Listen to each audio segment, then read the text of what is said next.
ask you something? I can't promise I'll answer. Right, that's exactly what I meant. Are you allowed to speak along the way? I was thinking there might be rules. Let me put it this way. Very few make it all the way without uttering a word. People are overcome with a strange and sudden need to confess on these trips. And not all of it can be said to be of great rhetorical quality. But do carry on merrily. Just don't believe you are going to tell me something I haven't heard before.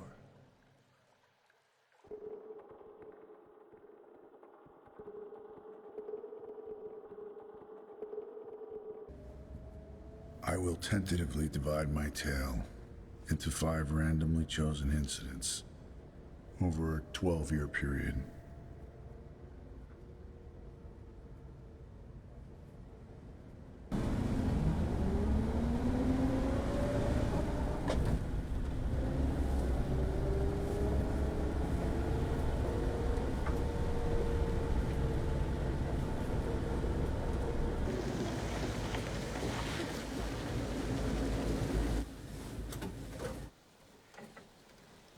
So I'm standing here holding this jack.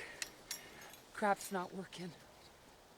Do you have a jack I could borrow? I'm sorry. No? No. No. Ah. That's odd. I thought everyone had a jack. I don't... Perhaps you could have a look at my car? Well, you don't have to have a look at your car. Just look at your jack. See, it's broken. Right there. So, what's a person like me supposed to do? Well, I suppose I could drive over to Sonny's repair shop and call for roadside assistance. It's about 5 miles from here. What kind of repair shop is it? Sonny's a blacksmith, very good one. Blacksmith. Well, maybe this Sonny can repair the jack. You'd have to talk to Sonny about that. Perhaps I could entice you to drive me there? Please?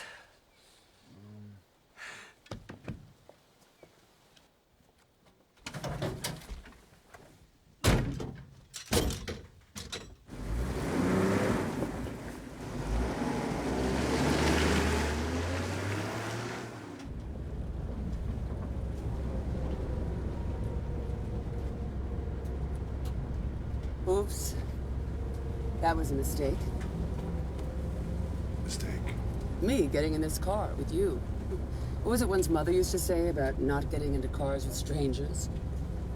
Well, I wouldn't know what your mother said. You might as well be a serial killer. I'm sorry, but you do kind of look like one. Like me to drive you back to your car? No. I'll take care of myself. I'm sorry. Were you offended that I called you a serial killer? No. It's of absolutely no importance to me. Maybe it's just the van. It's the kind one might expect to be kidnapped in, used to transport corpses. But if you really were a serial killer, I guess the easiest thing would be just to bury my body back up there by those trees. But you'd have to remember to dig 6 feet down so the foxes couldn't dig up my grave. What would I do? What would I do to keep you from getting away with it? Oh, of course. I just pick up that jack and hit you over the head with it. A jack like that could do quite a bit of damage, don't you think? I'm not a medical examiner. Do quite a lot of damage.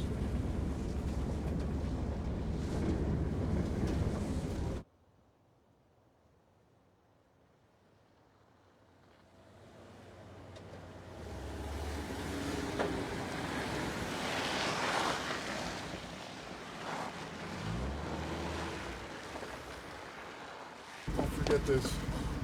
Good luck with Sonny. Would it be too much to ask for you to drive me back? If Sonny's as fast as you say he is? I'm sure Sonny's perfectly capable of giving you a lift back to you. As I told you before, I don't like driving with strangers. I'm just as much of a stranger as Sonny is. Ugh, we're getting along just fine. I'll just go speak to Sonny. Just take a moment.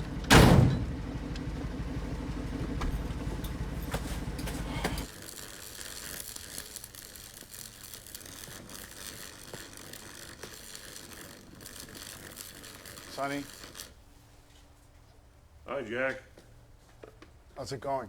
Well, I was working on Miller's tractor, but this lady's been really persistent. You don't say.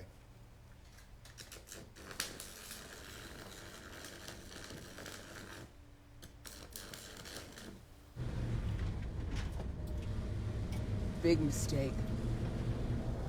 The reason serial killers can roam around free in our country is that they have no connection between themselves and their victims. So, you just made a big mistake letting Sonny see the two of us together.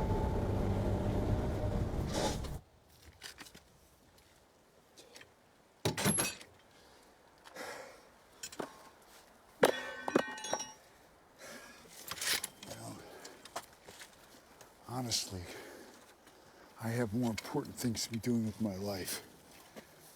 Messing around with this crap. You said he was really good. Yeah, well, I'm sure Sonny was just distracted by your goddamn blabber. Now I have to go. I have an appointment. Appointment? What appointment? That's none of your goddamn business now, is it? You're not just gonna leave me here. In fact, yes, that is kind of what I was thinking. I'm sure there'll be another serial killer passing by who can give you a lift back to Sonny's. That is, unless he decides to kill you first. Even if I was to beg you to drive me back. The last time. Pretty please.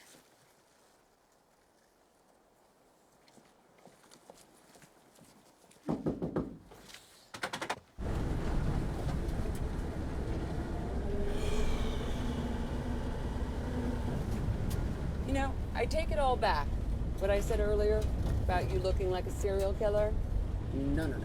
You don't have the disposition for that sort of thing. You're way too much of a wimp to murder anyone.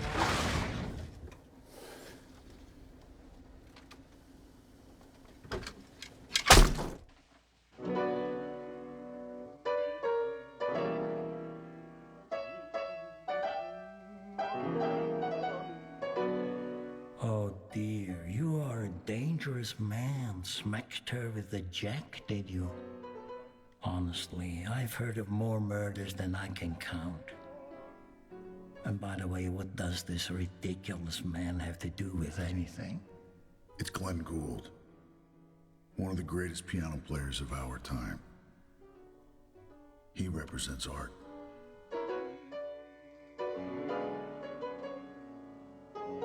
So, a jack in the face of an admittedly unbearable lady was great art.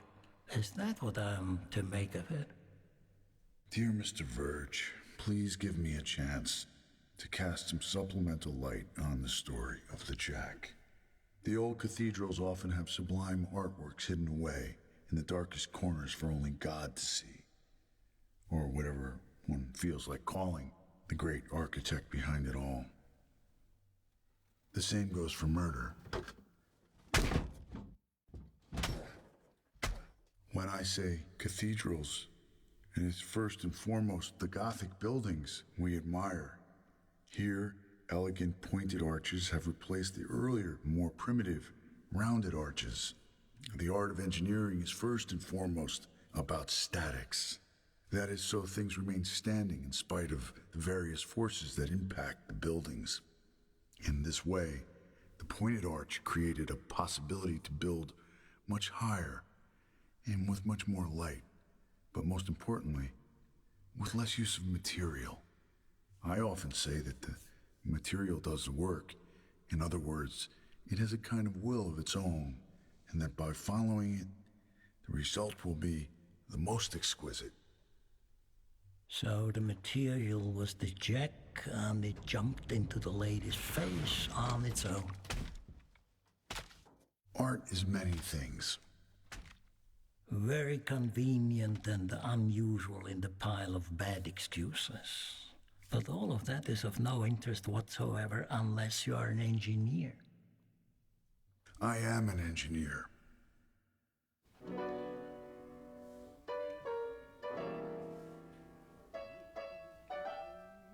My mother was of the opinion that becoming an engineer was the more financially viable choice. But my really big dream was to become an architect.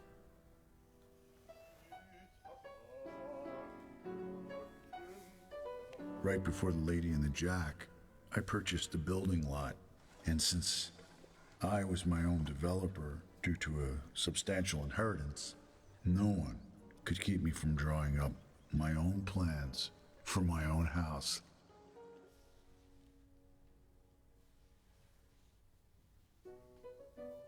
Engineer or architect? What I see is an OCD patient in full bloom. Ordnungszwang, Jack, to use a good German word. Yes, perhaps it is, in any case, true that I suffered from compulsions as a child. I was completely hysterical about cleaning and could never leave a room that wasn't perfectly neat and clean, a standard that was difficult to maintain in the walk-in freezer. The walk-in freezer? The walk-in freezer on Prospect Avenue. The sign had been broken for forever, so no one really knew what the name of the street was.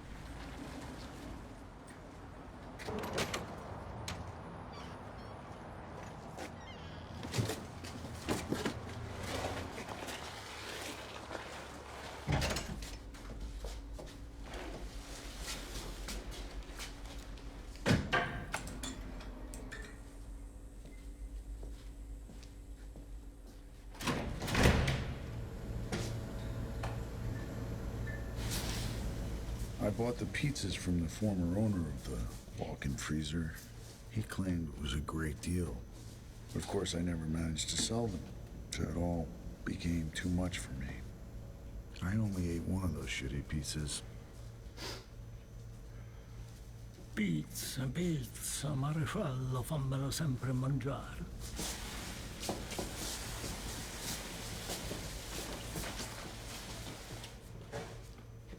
And then there was a door to another room, which I never managed to open.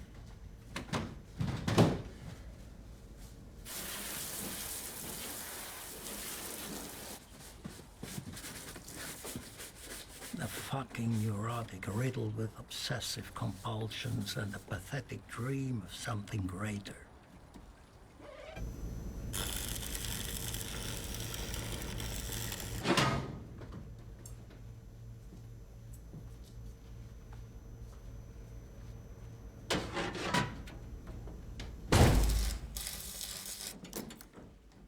And what about the police?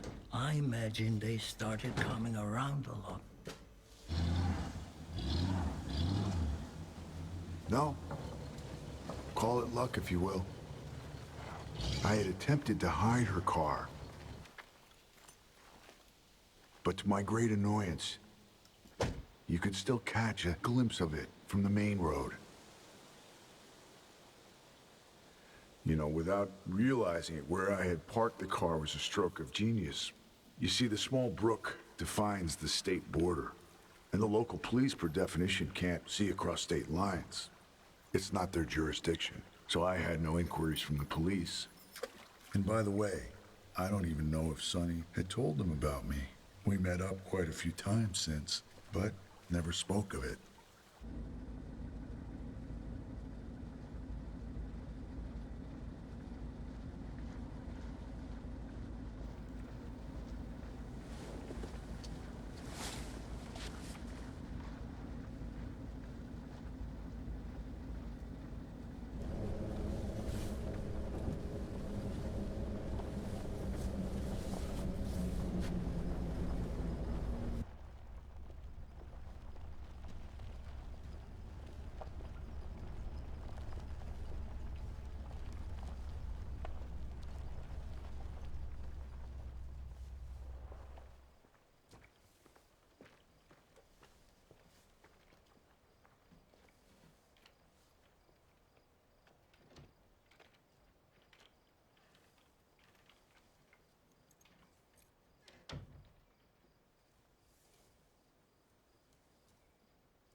Hang on. Hi. Hi. Who are you? Police. Did something happen? Oh, no. Luckily, nothing has happened as of yet. I understand that you're fond of shopping at Carlson's supermarket. Why, did something happen at Carlson's? No. However, we'd like to prevent things from happening to businesses in the vicinity like Carlson's supermarket. Yeah, may I come in? I'd like to see a police badge. Well, so would I. Unfortunately, that today is going to be a bit of a problem. Now, I can tell by your expression that you think it's a bad thing that I don't have my police badge on me. Right. Well, I'm here to tell you that it's a good thing for the police department. And I'm not going to lie to you, okay? It also happens to be a good thing for me on a personal level. Yeah. You see my badge? It's at the silversmith. Yeah, it's at the silversmith. They're shining it up and adding a few additional citations to it. I've been promoted. Okay. Right. So now you're... Now what are you? Like, what's your rank now? We're not at liberty to discuss that. That's considered classified information. However, I think this is safe to say that it's a considerable leap up the ladder. Now, may I? No. Not without a badge. Bravo. That's excellent. That's exactly just the type of response we like to see. You say no, it makes my day. Right. Of course, everybody's always talking about security, but what is actually anybody doing about it? No is quite the correct answer. Yeah, it's quite the correct answer indeed. Of course, you never allow somebody into your home just because they say, well, I'm the police officer. No. You don't do that. No. You wait until they show you the proper... Badge. Yeah, the badge.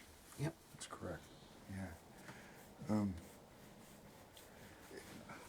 May I ask you a somewhat personal question? When exactly was it that you lost your husband? It was just over 6 months ago that my husband passed. Where are you going with this? Oh, I'm just thinking about your pension. Yeah. I bet with a simple phone call to one of my colleagues down at headquarters, I could get you a considerable increase in your pension. I bet that I could double what you're currently receiving. Wait a minute. You could get me double my pension from the police department by calling people? Forgive me. I've tricked you. But in fact, as it stands, I'm not a police officer. What? I'm an insurance agent, lady. The whole story that I told you about the badge, that's something that we've been asked to do by the authorities. It's for statistical purposes or something. Hi, Glenn. Glenn. It's my friend Glenn. Glenn? Yeah, great guy. Great You guy. know Glenn? Yeah, sure. Listen, are you interested in this increase, the money? Well, if you can double it. It won't take more than a few minutes of your time. All right, listen. You can come in. This damn door sticks. I mean, what the heck's the worst that could happen as long as you could double my pension? Damn it. Something wrong?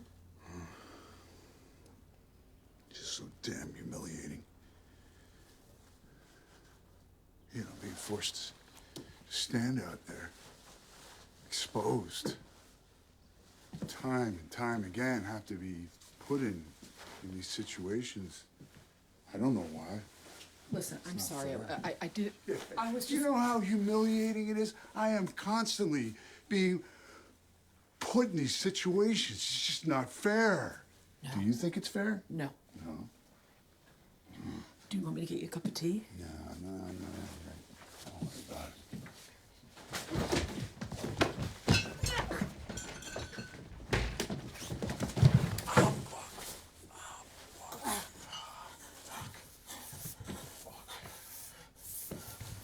Hold you stick your coat.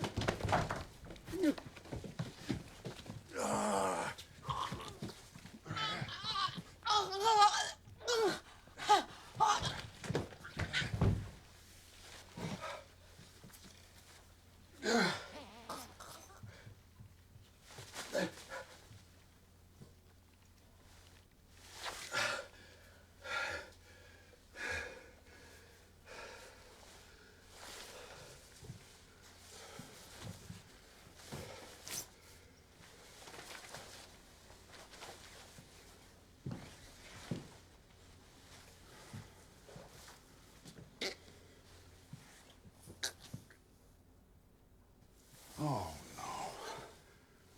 Oh, no.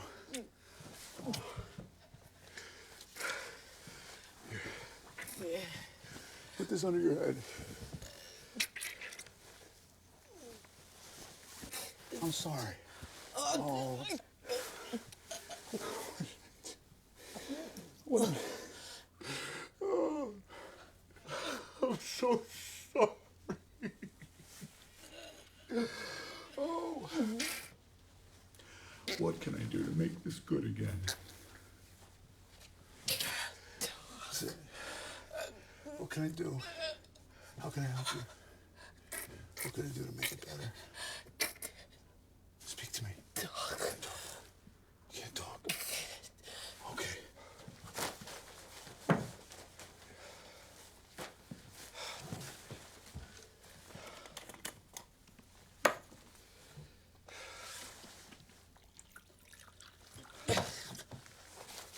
Hold on a second. I have something else I think you're gonna like quite a bit. Do you like donuts? So? Oh, I will. Here we go. We have here. Here we go. Yes. Chamomile. It's good for you.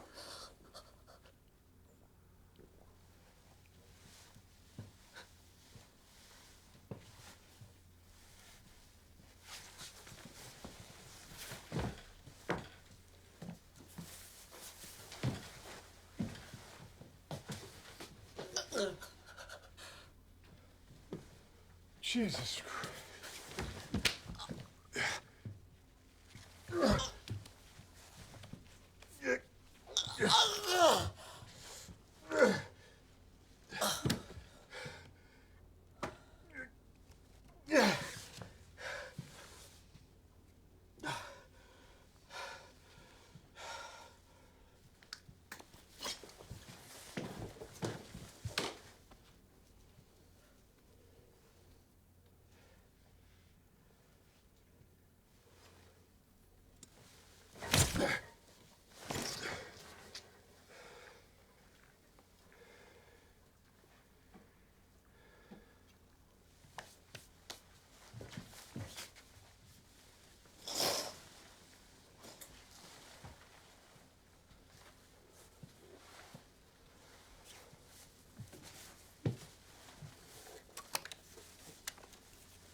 A murderer with OCD? It's almost ridiculous. But how unfortunate for you, Jack. And to top it off with cleaning compulsions.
Please get out of the car, sir.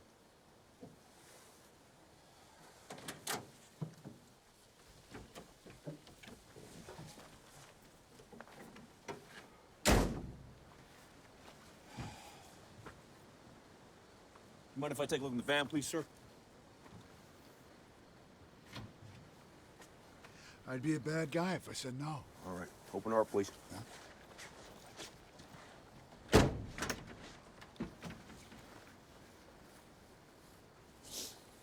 sorry, sir, but there's been a minor break-in down the street just now.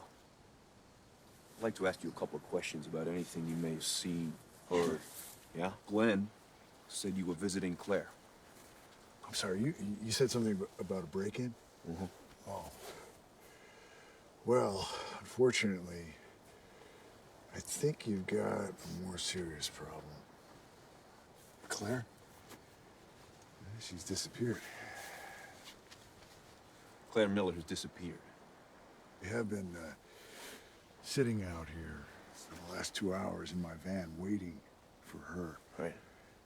You see, I contacted Claire because her late husband was a dear friend of mine. We worked together for a number of years on the railroad, and I'm a collector. Yeah, I collect tracks, old issues of tracks. It's a publication owned by the railroad, and Jerry, I happen to know for a fact that he also subscribed and was an enthusiast such as myself. Mm-hmm. So Claire said she'd run inside and see if she could rustle up a couple of back issues for me. She didn't ask me in. Right. Better safe than sorry. When an oddball like myself just turns up, right? Yeah. So I knocked several times and she hasn't answered. Okay. Sir, I'm gonna ask you to stay right here. Just to go take a look.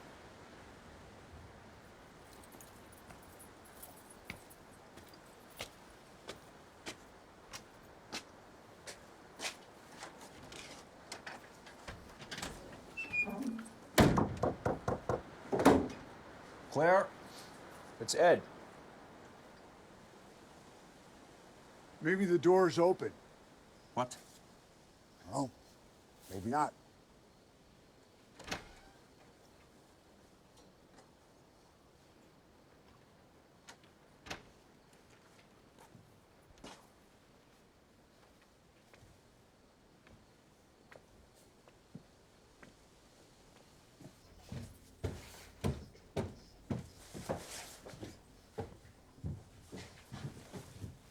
Claire, you here? Claire?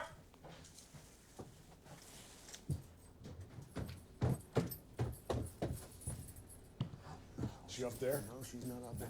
Maybe she went out through the back. I think I would have noticed that. This is really strange. If you ask me, I'd say that this needs to be thoroughly investigated. Right, well, I'm not asking you. You know, I have to say also that I heard some noises coming from the living room. here. Noises? Yeah, some noises. Of course, I can't be sure, but it sounded a little bit like a scuffle of some kind here. Skull. No. You're gonna have to put that back down now. Sir, that kind of investigation, that's for police. Don't. Right. Sir, I'm gonna have to ask you to leave the house. I'm sorry. Sir, now. Okay. You know, I'm going to do so under protest. I feel like my observations, they can be of use in an investigation. As a tax-paying citizen, it's someone who's fully aware of my constitutional rights. What? Officer, please, allow me to finish. I'm just trying to be of assistance.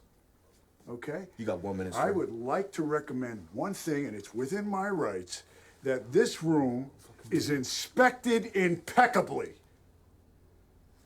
with a magnifying glass, if you catch my drift. Get out. Have a nice day, officer. You get out, sir.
officers in your story seem exceptionally naive?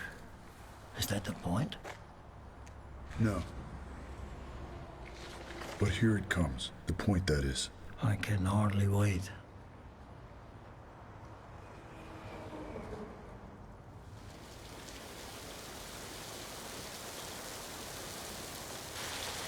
The great rain.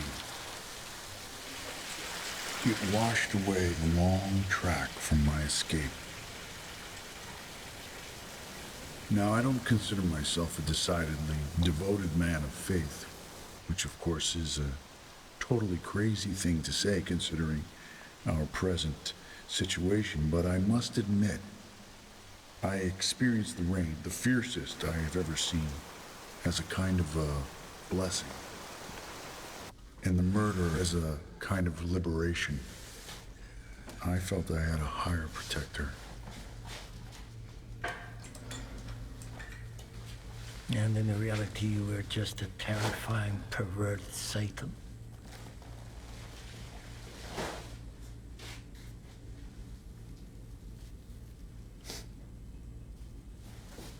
But did you understand, or even better, did you accept the connection to your own personality? That you, yourself, were a psychopath?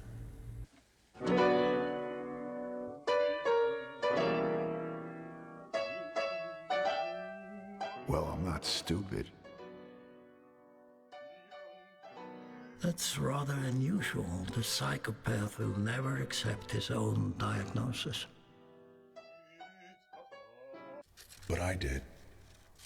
For instance, the psychopath's lack of empathy.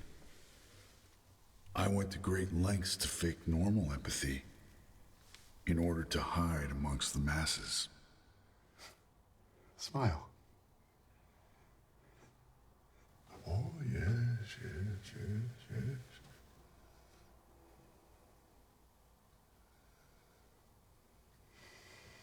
Disappointed.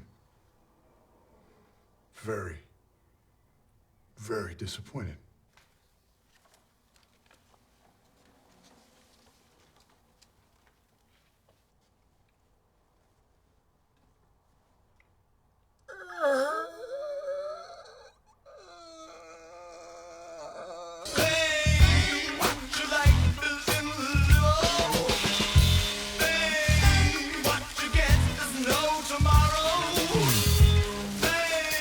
And the reeds?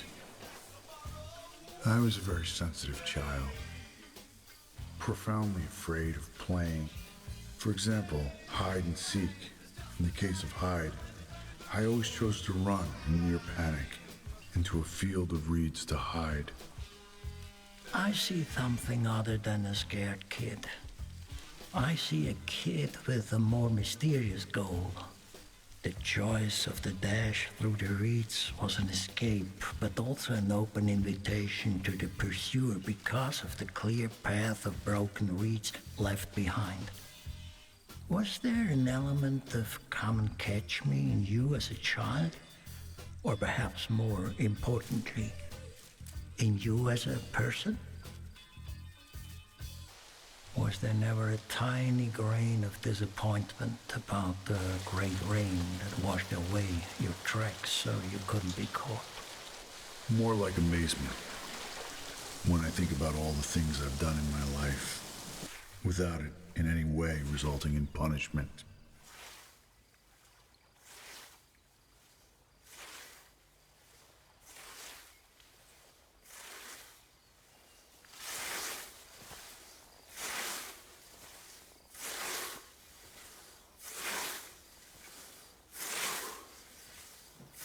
I loved when the men from the village cut the meadows with their scythes.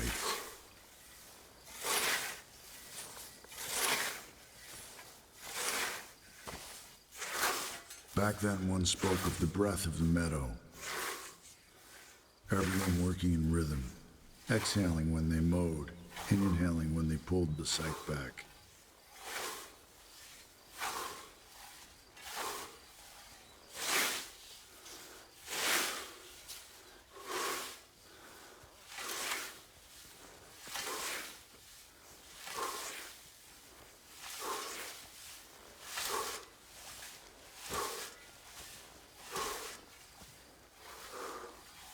It was as if the meadow lived at its fullest in my consciousness when I listened to its breath.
Stop that. Stop it! Stop it! Stop it!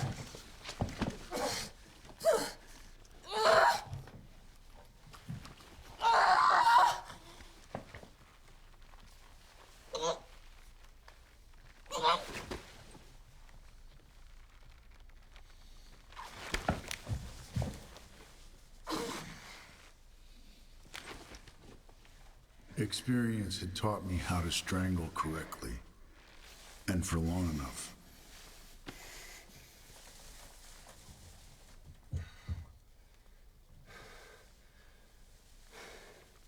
Bravo, Jack.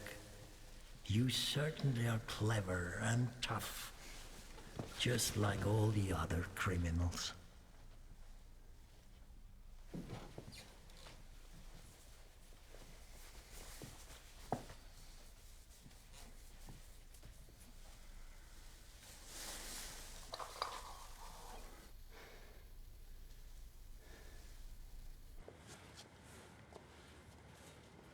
The fact is, when, after several more murders, I felt my OCD diminish, I started to take greater chances.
This time I was completely dissatisfied with the pictures, so I decided to take new ones.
struck me like lightning from a clear sky.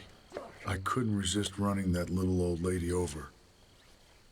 It made my already rather daring plan of bringing the first body back to the scene of the murder in order to take some more inspired photos a great deal more dangerous. I now had a severely hemorrhaging body and another body in a bizarre frozen position on my hands. God damn it!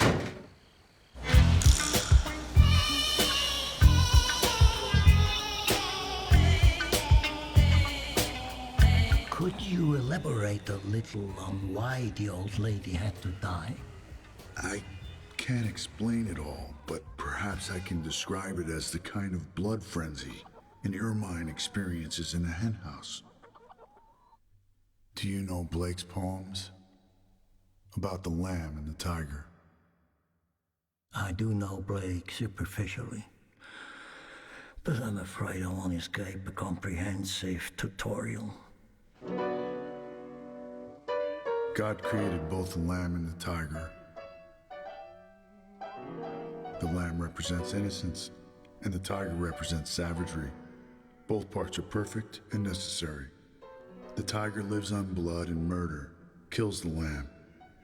And that is also the artist's nature.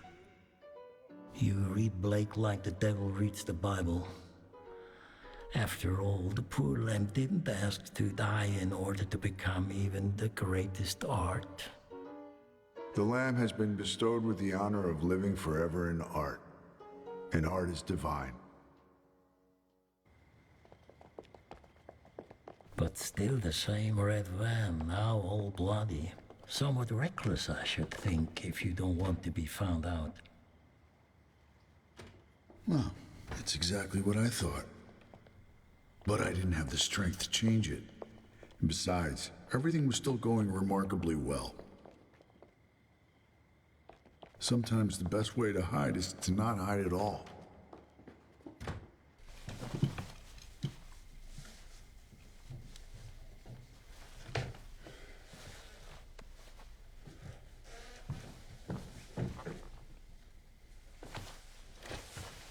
But now, as I said, the OCD was on the decline. So I took deliberate risks and didn't remove the blood from either the bedroom or the car. It was actually quite liberating to reach that point.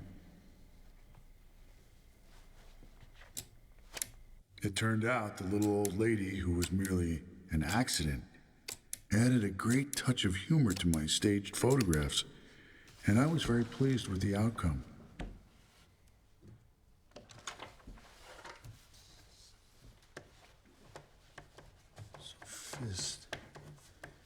Sophistication. Mr. Sophistication, of course, your narcissism knows no bounds.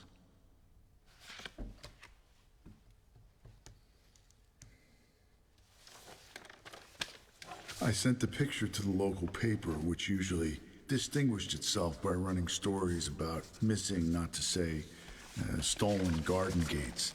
And so might do well with a story with a little more bite. For me, though, what was really sensational about the work with the photo, it wasn't the image, but the negative. When I was 10 years old, I discovered that through the negative, you could see the real, inner, demonic quality of the light. The dark light.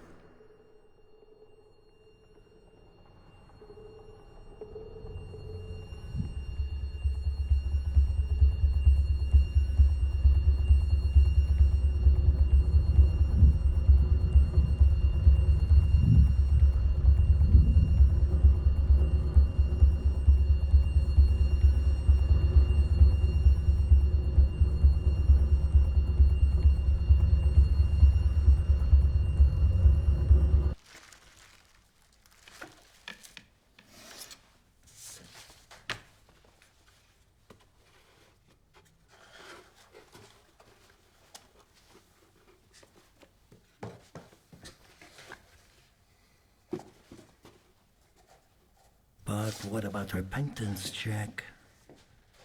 The ones I deal with tend to repent all over the place. I repent nothing, no matter how long we have to walk. But I did think of something the other day. Imagine a man walking down a street underneath the street lamps. Right under a light, his shadow is the densest, but also the tiniest. Then when he starts to move, his shadow grows in front of him. The shadow becomes bigger and bigger while it thins out.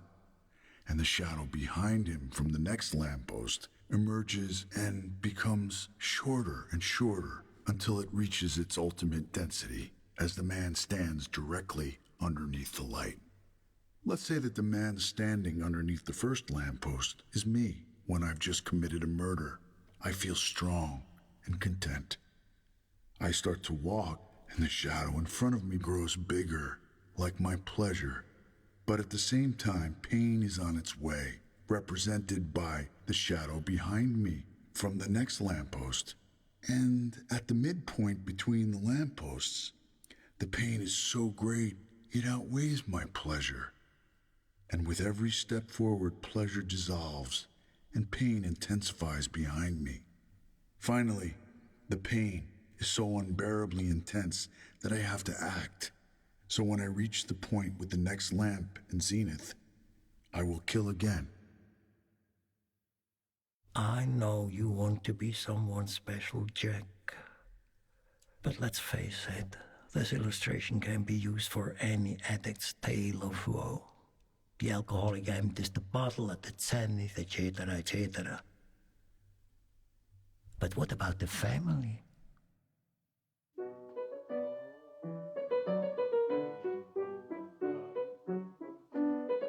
I understand that your occupation didn't leave any room for a family in your life.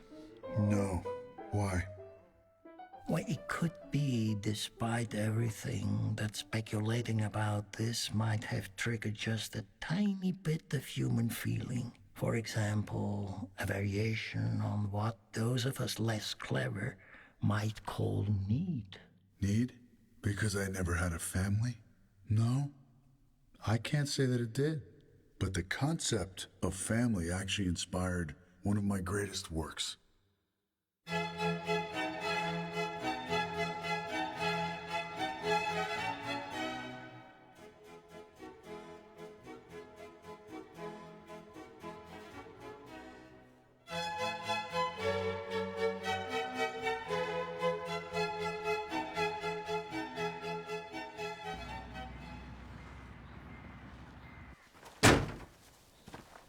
Okay, hats for everyone. You are to keep your hats on at all times. Thank you. Safety procedures.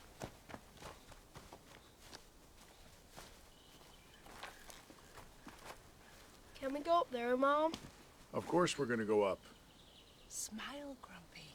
It'll be fun. I don't think so. It's for your sake we've come all the way out here. I told you I didn't want to go. You wanna see the weapons? This, George, is a rifle. This rifle has the capacity to hit its target at a distance of several hundred yards and kill larger animals. Have you killed any large animals? Well, yes, I have. But that's not something that I'm proud of. If I'd killed some large animals, I'd be proud of it. I guess that's where you and I differ, Georgie. This here's a shotgun. It's what they call a smoothbore weapon. It's not as precise as the rifle, but it's more effective when the animal is closer and moving. You can touch it if you want. Can I? Yeah. Are we going hunting? No. Hunting is such an unpleasant thing. I used to hunt quite a bit, but I've stopped. Why? To be honest, I find hunting distasteful. For example, if I wanted to shoot some of the crows up in that tree, we'd be talking about what is known as culling, which quite simply means you want to determine which animals you are going to allow to live in your forest. The crow has no value as prey, but can be culled because they're seen as something of a threat. to animals you want to cultivate. Culling. It's also such an unpleasant word. It has a tinge of ethnic cleansing about it. The very sick and twisted act of hunting has been ritualized to such an unsettling degree. The Batu, for example, where a row of beaters scares the living daylights out of an entire forest. Not to mention the trophy parade, practiced primarily in Europe at the end of the hunt, as a final insult, in which each species has its own traditional place. We want to go up in the tower, Mom. George, wait. Yep, we're going up.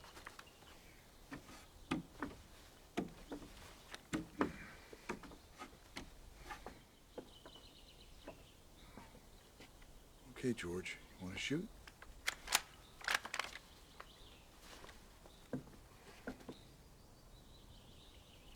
I'll aim. You pull the trigger. Fire. Excellent.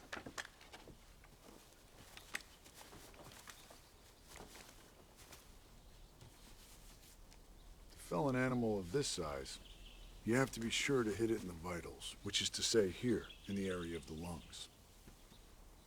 As you can see, this one was hit here in the hind quarter. An animal could run a great distance with an injury such as this. That's why typically a good hunter would have a Schweiss dog that's trained in following a blood trail, so you could track the animal down and finish the job.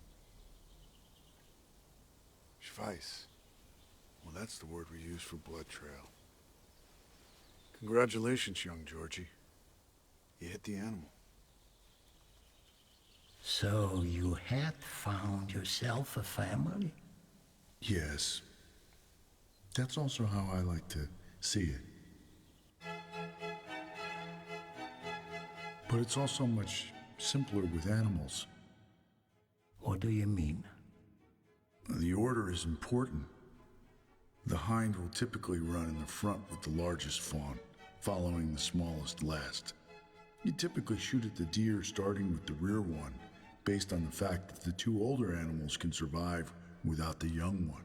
Whereas, if you shot the mother first and didn't get the others, both fawns would probably not survive. So in this manner, you then shoot the bigger fawn and then the mother last.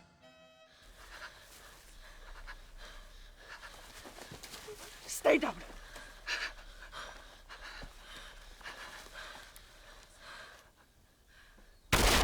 Stop! George! George! My family was moving in the wrong order. I've always taken ethical hunting rules very seriously. On that point, I think of myself as a bit of a gentleman. A gentleman, really? Or a Mr. Sophistication, even?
George doesn't seem to have much of an appetite. Perhaps he'd like some of that pie.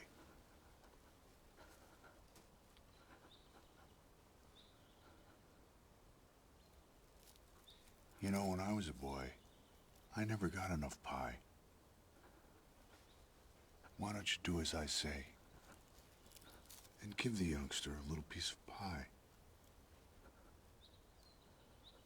It's as if I have no say in the matter.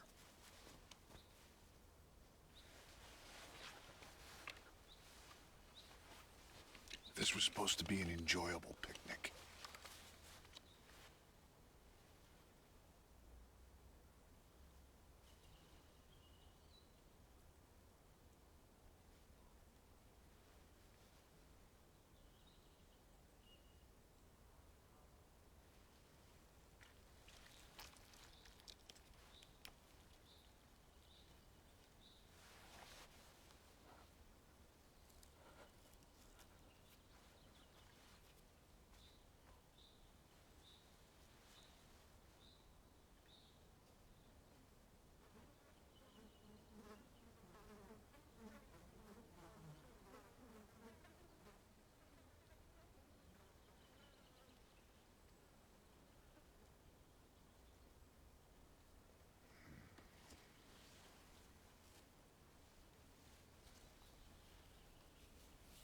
This has been a good day. An excellent day. Do you have a favorite number? Any number. Everybody has a favorite number.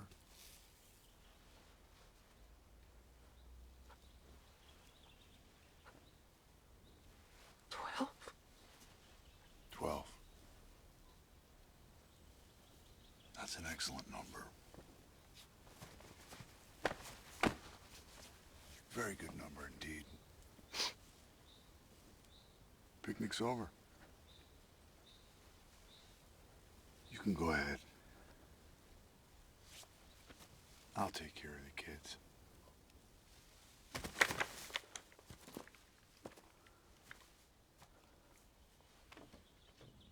One. 2. 3. 4. 5. 6. 7. 8. 9. 10. 11. 12.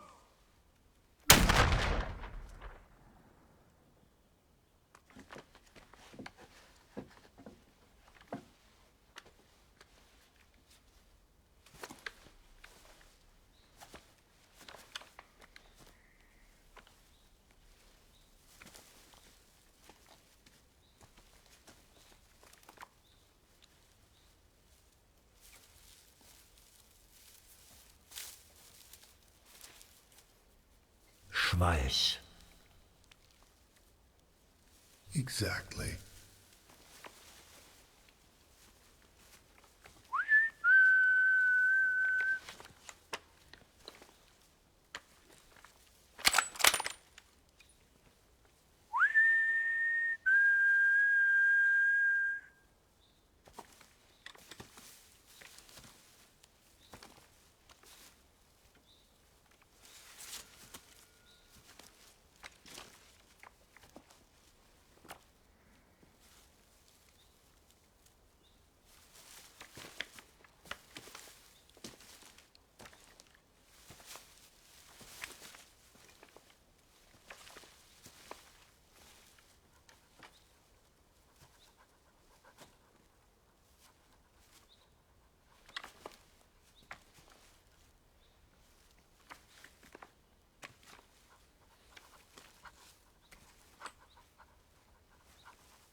Do you expect me to praise you or applaud? You know, I'm sad that you're so judgmental, Verge. Don't look at the acts. Look at the works. The whole notion of trophies. No. No, no, no. You are constantly trying to manipulate me, and with children, the most sensitive subject of all. I'm also sensitive, Verge. I cannot sleep on a sheet with even the smallest wrinkle. The hunt, after all, is a metaphor for love. And that is your weakness, Jack. So much has happened during those days. Let's call it signs in the sun and the moon, which claimed my presence for yet another work of art and roused my aggression.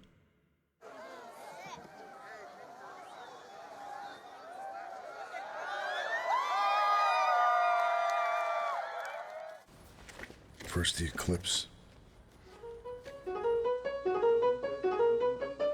Then the volcanic eruption of Mount St. Helens, which I could see from my lot. I had just then decided that using cinder blocks was totally wrong. So I decided to change the material. The divine material. Love, Jack. Love is also an art, not to mention intimacy.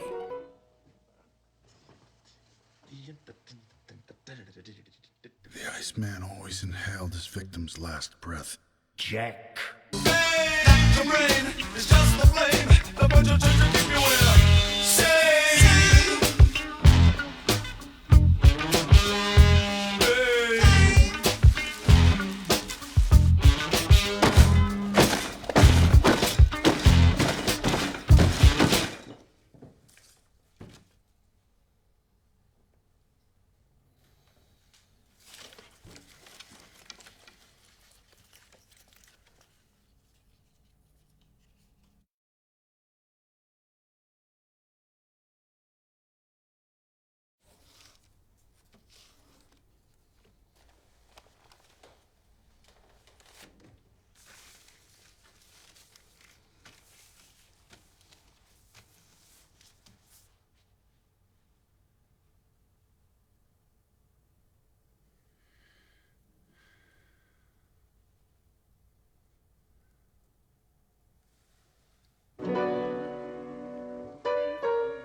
Verge.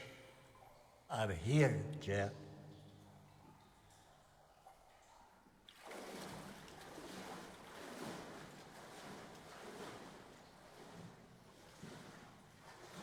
I don't feel so good, Verge. There's a sour taste in my mouth. You want me to show you the way to the next whiskey bar? It's the acid you're starting to taste. It appears at this depth. I'm afraid you are going to have to get used to it.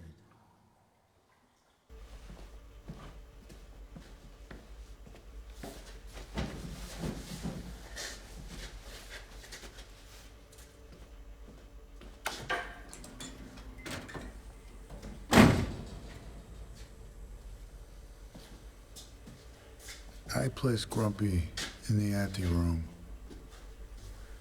and left him there until rigor mortis had disappeared. I had a plan for little Grumpy.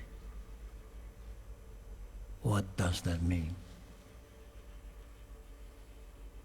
Well, those who are really good at taxidermy can make the animals look alive by changing their expressions and positions. So it becomes a whole little scene.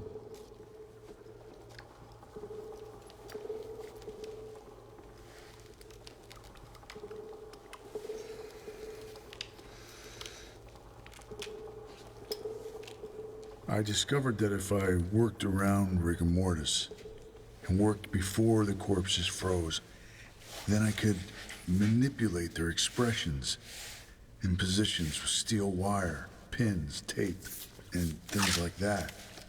And then when they were frozen, remove it all and have a nearly credible human being. Grumpy was grumpy no more. Was that what you were after? A completely credible human being? Without becoming too romantic, might one say that exactly that is reminiscent of a kind of desire for love? I had a romance.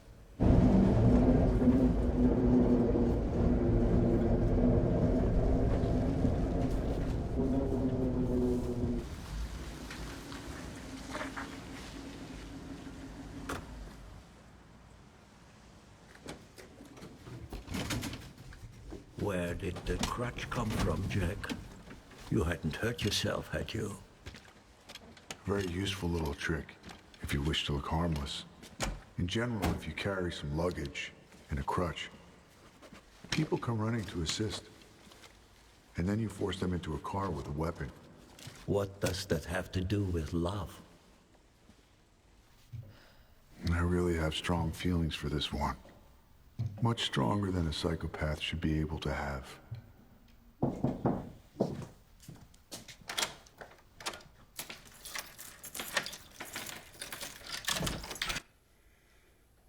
Smile.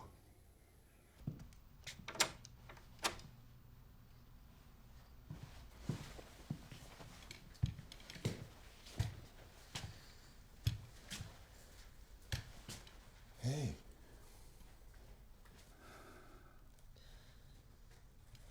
Talk to me. I can't. I can't the way you look at me.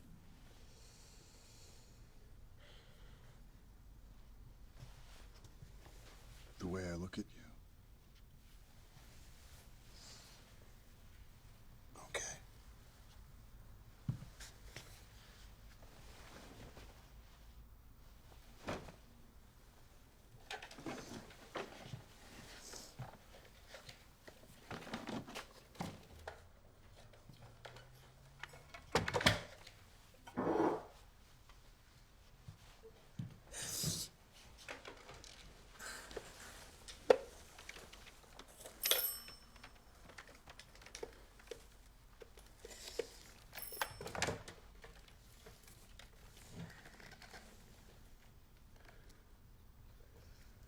Can you tell me what's on your mind now?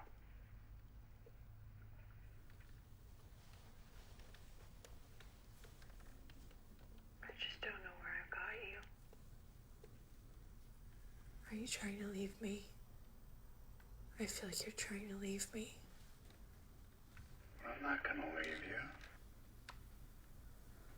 I'm right here.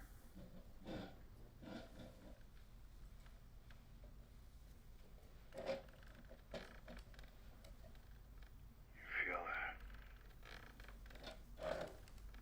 I'm right here on the other end of the line.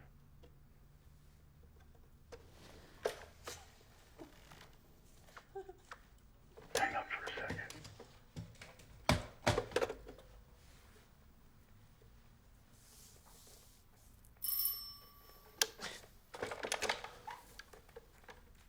Hello. Who am I speaking with?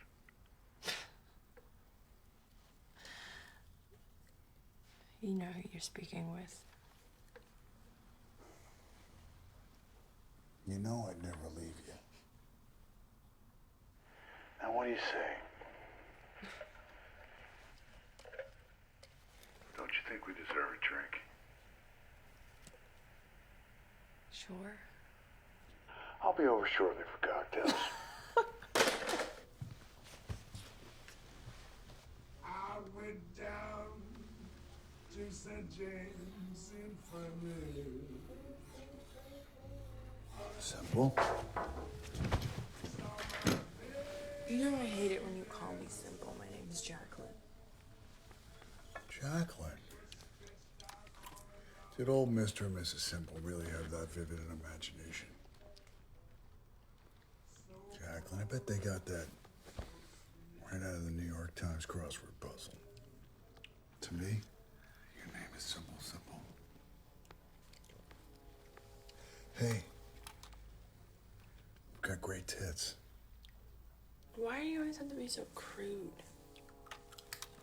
What? Was that being crude? I don't think I was being crude. Have we figured out the difference between lions and tigers?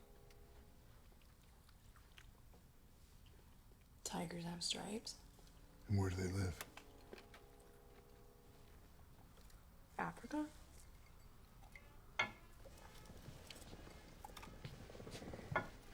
And the difference between an architect and an engineer? Architect draws houses. An engineer?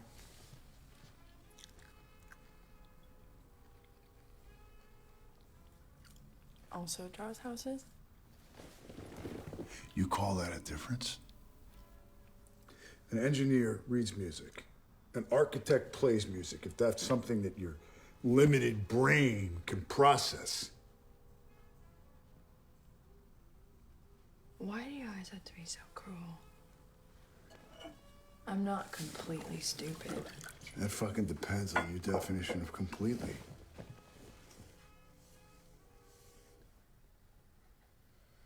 Can't we just talk about something normal? Like Like what you do, something like that. information about what I do. In simple terms that a simpleton can understand. Is that right, Simple? Yes.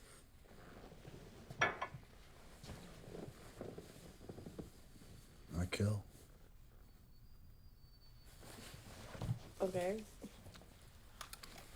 I've killed 60 people. I'm a serial killer, Simple. You're weird. I'm weird? Why? Because I'm saying that I've killed 61 people. And you said 60 before. If you weren't as dumb as a fucking doorknob, you'd be familiar with the term updated.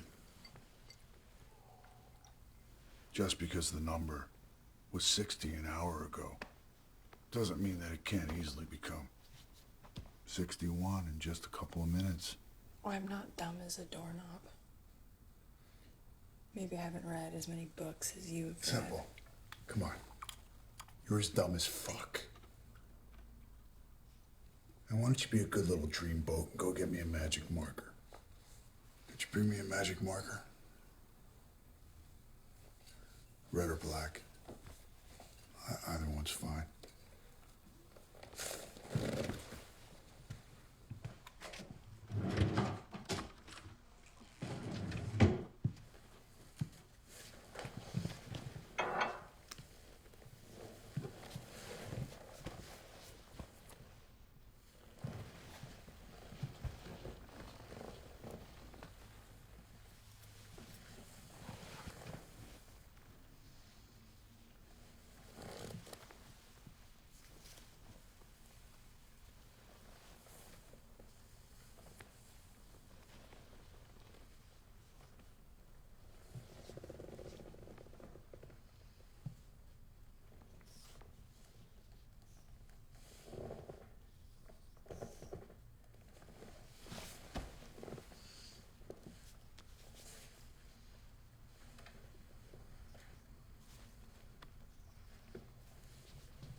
Excuse me, officer. Yeah. My friend is like totally weird, and he said he killed 60 people, or maybe even 61. You been drinking? Yeah. Then stop. Everything that this woman has said is true. I have killed 60 people. 60 people! I'm a serial killer. Please, help me. I've also been a horrible human being to this woman right here. Miss Jacqueline.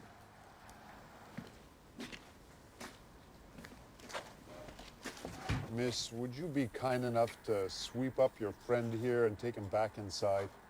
I can't order you both to stop drinking, but I would recommend it.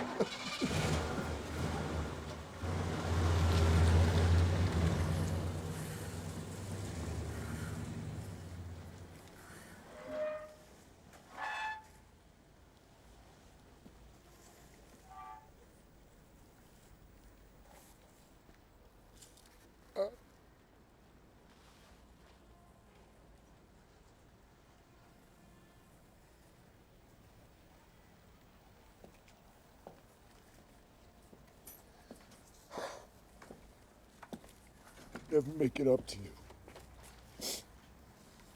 Never be able to make it up to you.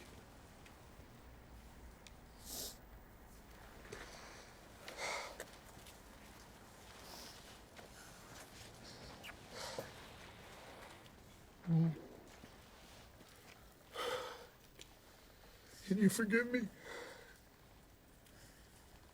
Yeah. I forgive you.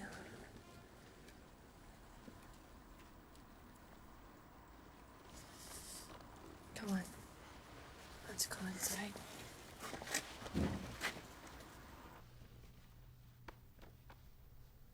You need some pills. Got a friend who's got some good pills.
Are you leaving?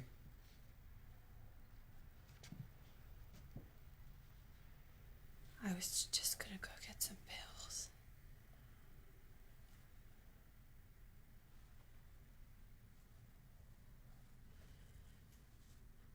Do you have my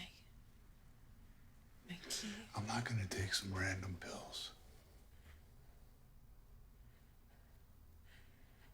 You know, I really think I deserve better than this.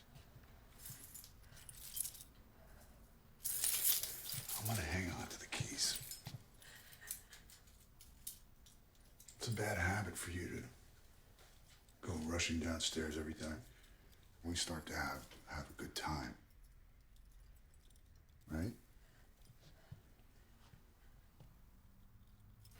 okay without your crutch.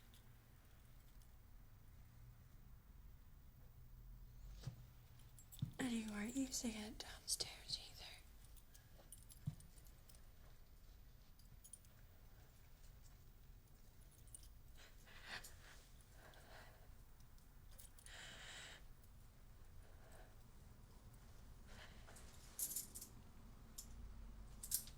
You're Mr. Sophistication, aren't you?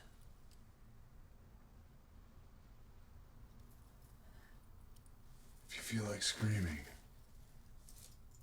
I definitely think that you should.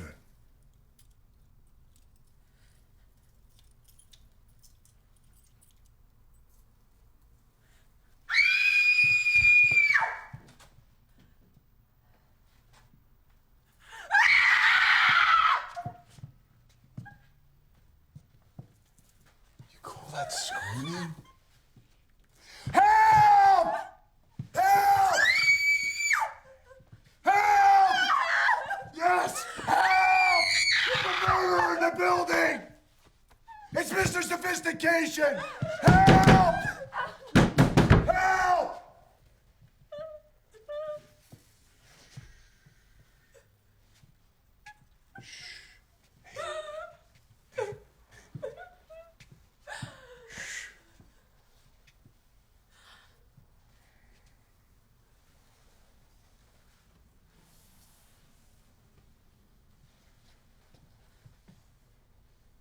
Do you hear? Do you hear anything? Do you hear anybody running downstairs to help?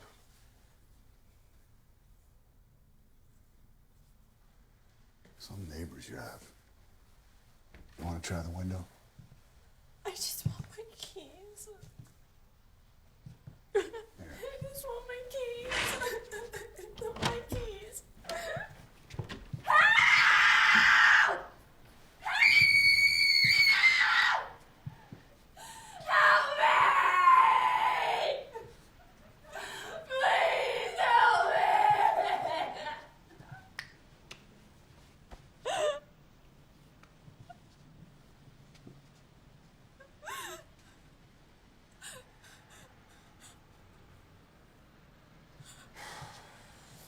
You know, maybe I'm mistaken, but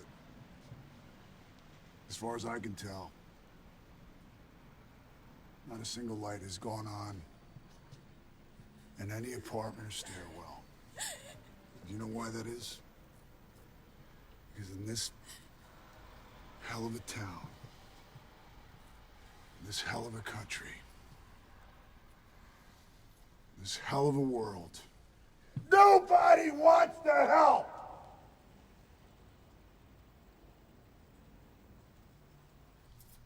You can scream from now until Christmas Eve, and the only answer you'll get is the deafening silence that you're hearing right now.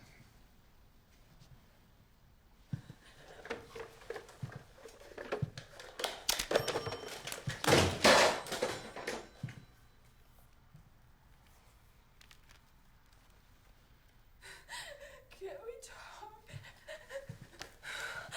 Is it time for talking? Is it time for being quiet? Open your mouth. Open your mouth.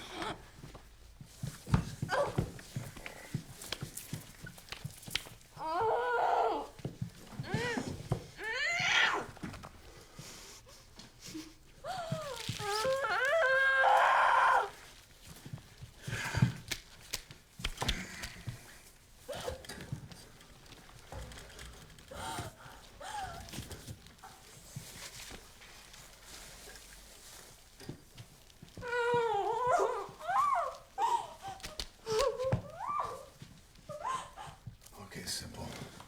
Oh, I'm sorry, Miss Jacqueline. Now, it's time for you to choose a knife. All you have to do is nod. No? What about this one? You don't like that one either. Okay. How about this one?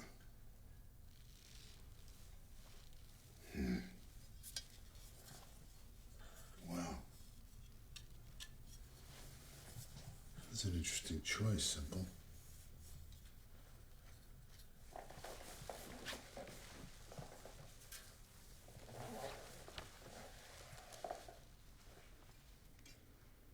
You know,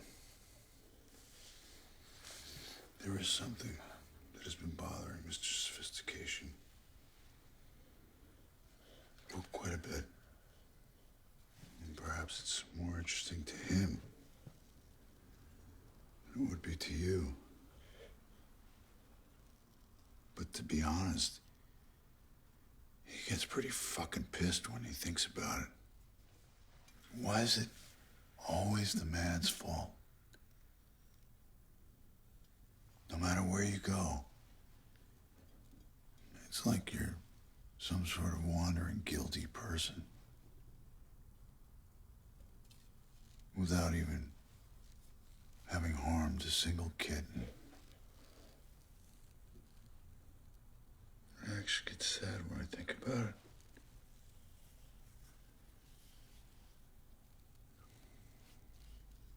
If one is so unfortunate as to have been born male, and you're also born guilty, think of the injustice in that. Women are always the victims, right? And man, they're always the criminals.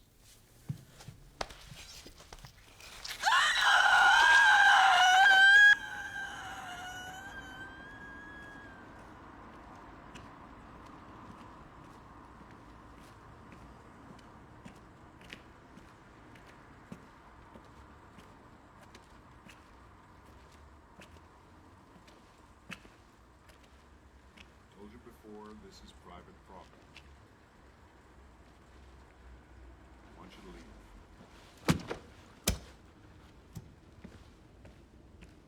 leave. All the king's horses and all the king's men couldn't put Simple back together again.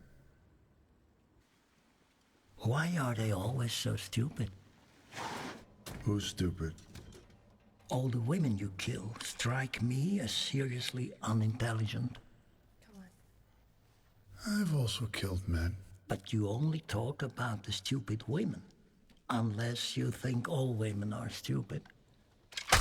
Well, the stories I've told were selected at random, but... You feel superior to women and want to brag.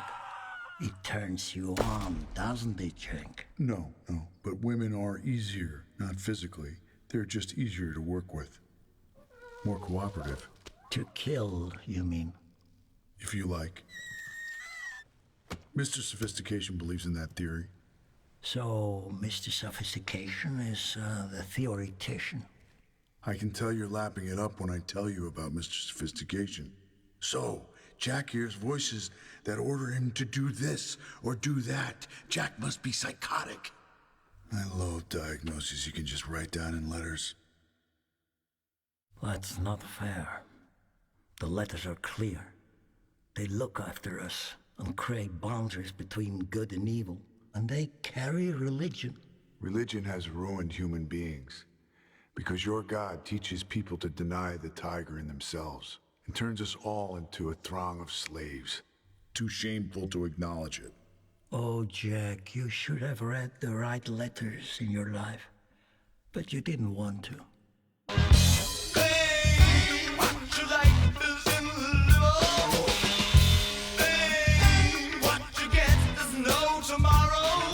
The collection of corpses were mostly frozen shortly after death. However, I think a handful of them by chance had reached at least a certain degree of putrefaction before I managed to get them on ice. Can you say if putrefaction is good or evil? Most people would say it's the natural breakdown, which in the end is a reaction of matter, which is the basis for life on Earth. Thereby, it's neither particularly good nor evil, and that a human being must be perceived as alive if you're to describe that person's qualities and identify that person's ultimate goal. But this is where Mr. Sophistication has a very different opinion. He argues quite well that the ultimate goal for the human being is not prior to death, but after. You reduce everything human to matter, and that way life disappears, and along with it art, which you value so highly. Verge, you're a bitter old bastard. You kill art by imposing your moral ruler on life, which I want to free, because art is so immeasurably vaster than we will ever understand. May I illustrate now? There is no avoiding it, is there?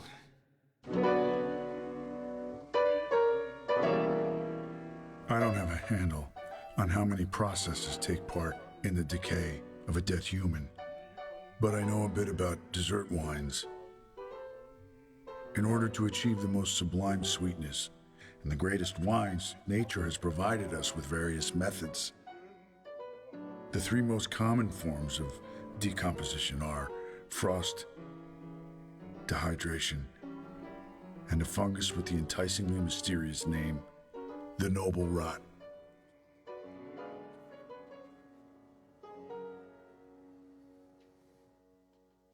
The first method is the one that in Germany is used to produce ice vine. The method quite simply entails leaving the grapes on the vine for so long that they are exposed to frost for a certain number of nights before they are pressed.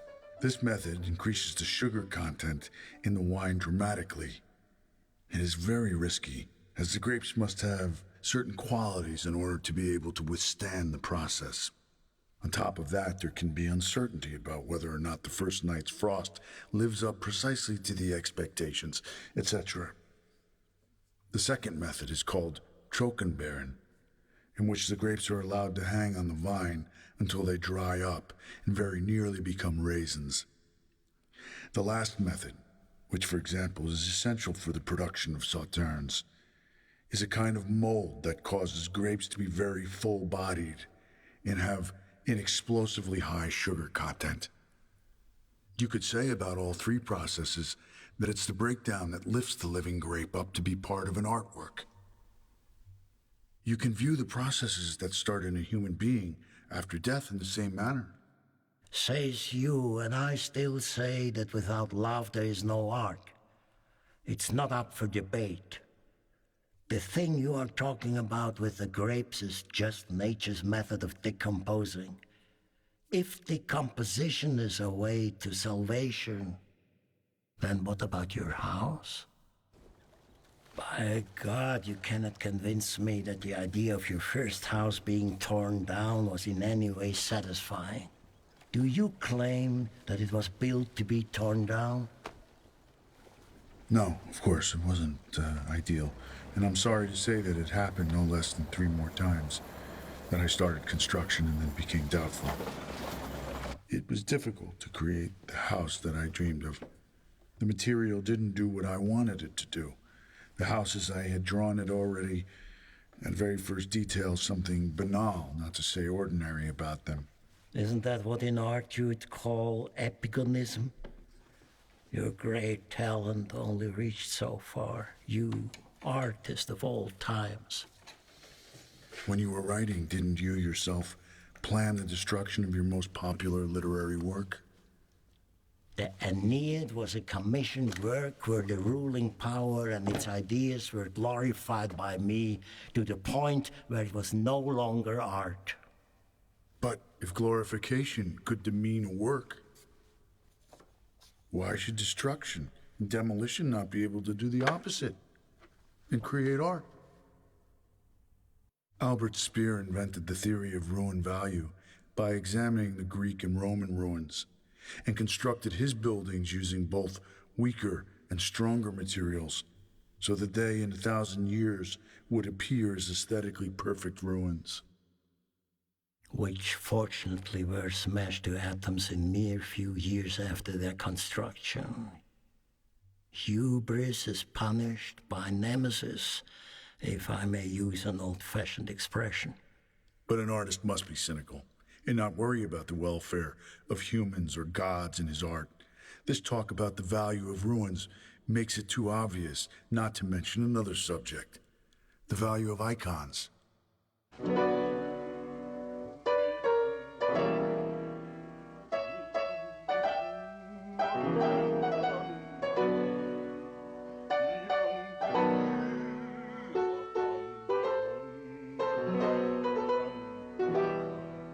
The Stuka, without a doubt the world's most beautiful airplane. And to top it off, featuring an eerily sophisticated detail. I'm sure you know what I'm talking about. No, by God, that has never interested me, but do tell me about it. The Stuka was a dive bomber. They say that the pilots actually passed out for a brief moment during the actual dive. But the detail, per favore. Fantastic. Incomparable. Notice the sound when the plane dives. The screeching sound, a result of poor design, if you ask me. Poor design? Please. On the contrary, the screeching was intrinsic. Sirens were attached to the undercarriage of the plane, purposely designed as a psychological act of war. No one who heard it in action will ever forget that sound. It made the blood run cold in everyone's veins, known as Jericho's trumpet. Sadistic, but in your eyes, probably a masterpiece. No, more than a masterpiece. An icon. The person or persons who conceived the Stuka and its functions were icon creators. What I'm getting at is this. As disinclined as the world is to acknowledge the beauty of decay, it's just as disinclined to give credit to those, no, credit to us, who create the real icons of this planet. We are deemed the ultimate evil. All the icons that have had and always will have an impact on the world are, for me, extravagant art.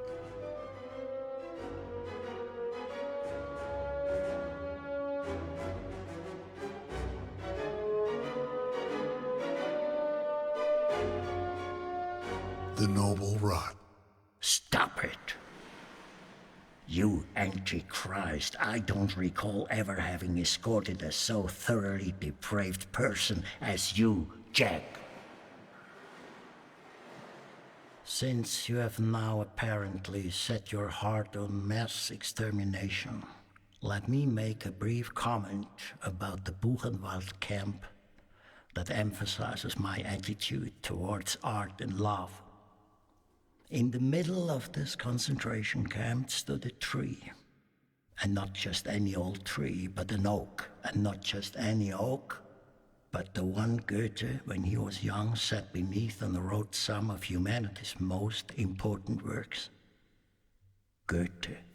Here you can talk about masterpieces and the value of icons. The personification of humanism, dignity, culture, and goodness was, by the irony of fate, suddenly present in the middle of one of the all-time greatest crimes against humanity. Some people claim that the atrocities we commit in our fiction are those inner desires which we cannot commit in our controlled civilization, so they are expressed instead through our art. I don't agree. I believe heaven and hell are one and the same. The soul belongs to heaven, and the body to hell.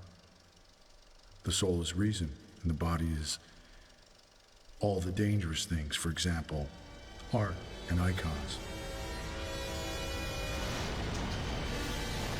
Let me finish with a curiosity. I've always considered it ridiculous when I've heard about the serial killer's favorite trophy. And yet, I let myself be tempted to not let Simple's other breast go to waste, but have it prepared and sewn. Thank you, sir. Also a small icon. Thank you, sir.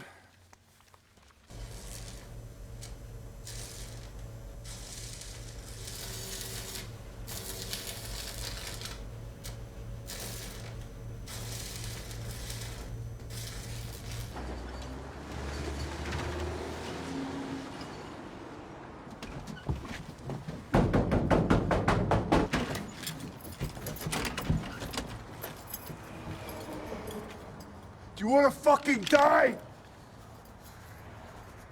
Then do what I fucking say. Do what I say.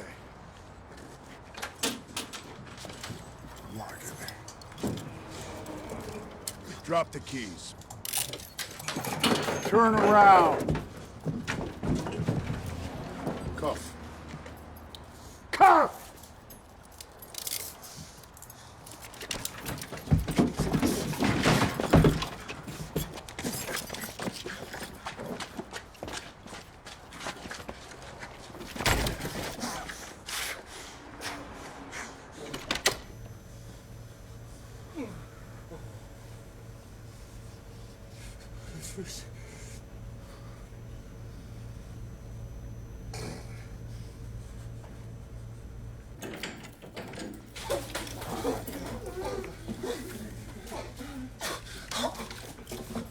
Kneel down.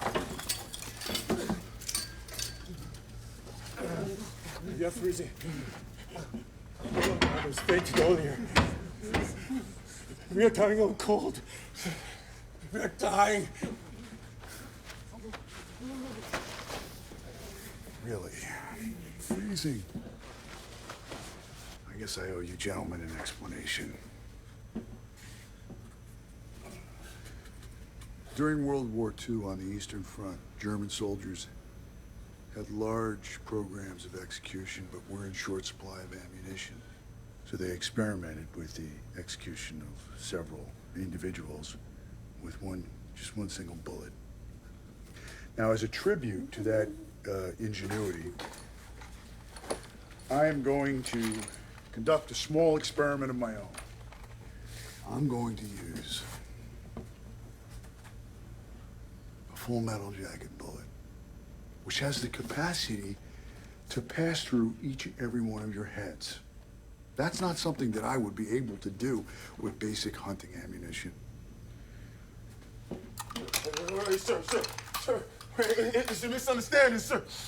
I hear that a lot. Sir, what I mean is you're wrong about the ammunitions. That is not full metal ammunition, sir. I'm a military man, and I know, sir.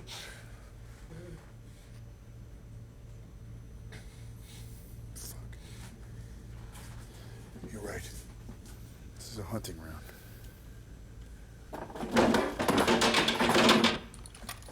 This box is completely mislabeled. God damn it! Forgive me, gentlemen. I'm going to have to step out for a moment. I know it's not an ideal situation. Don't die on me, guys, okay?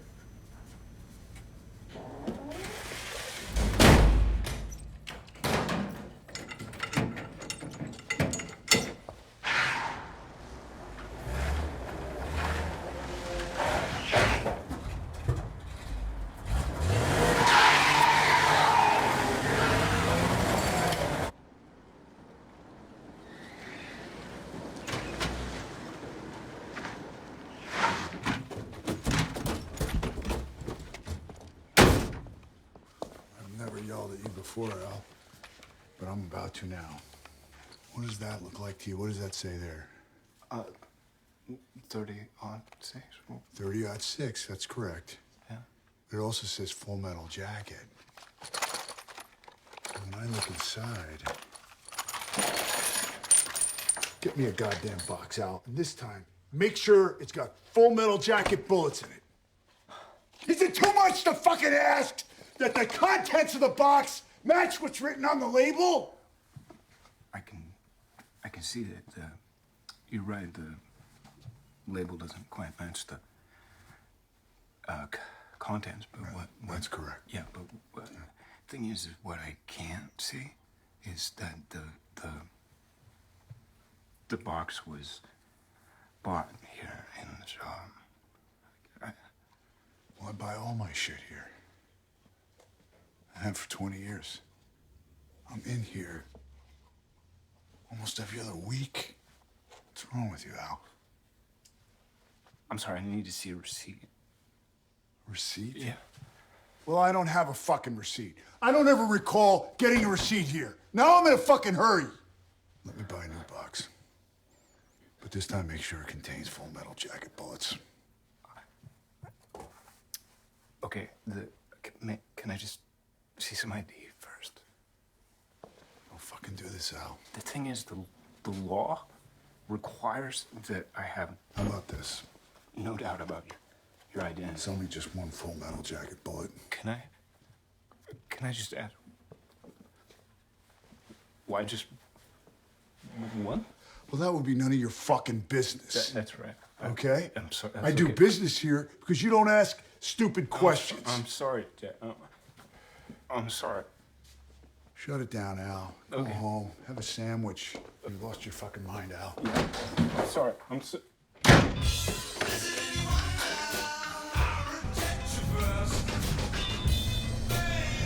Fuck you, Al!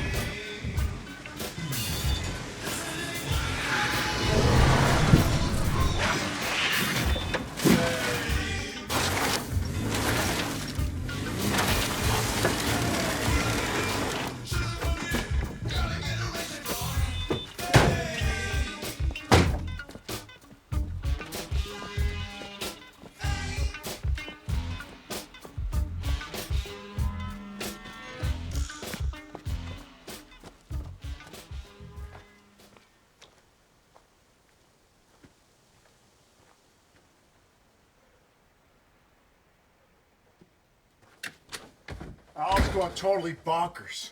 Need a Full Metal Jacket cartridge.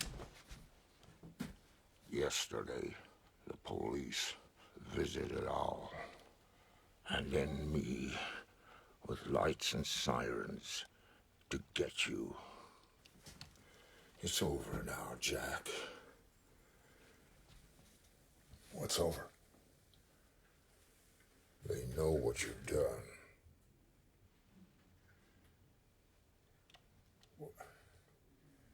All right, what have I done?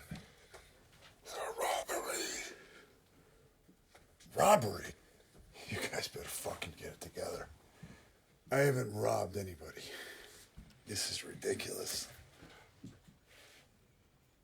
I'm gonna call the police, Jack. Give me your gun. I don't run around with guns on me. This is crazy. Get yourself down, Jack.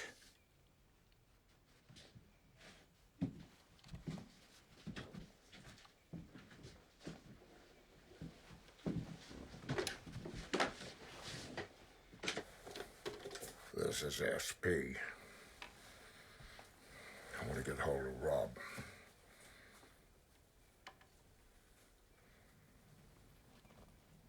Well, when you get hold of him, you tell him to get around here straight away. I've caught Jack.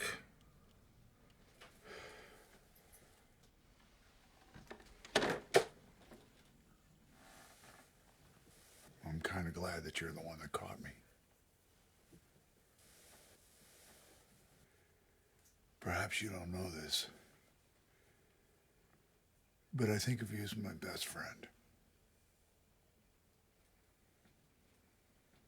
Now, that might not be a big deal to you, but you've meant a great deal to me.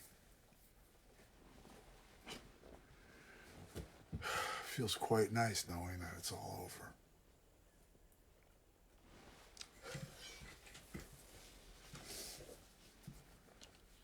Somebody had to free me and stop me from stealing things that don't belong to me. And that someone turned out to be you. Remember the time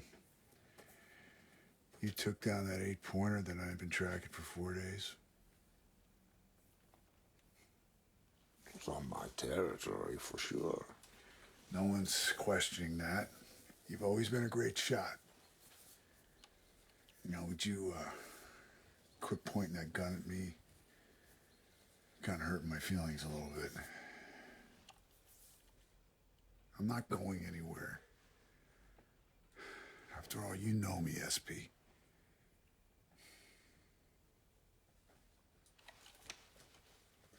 Yeah.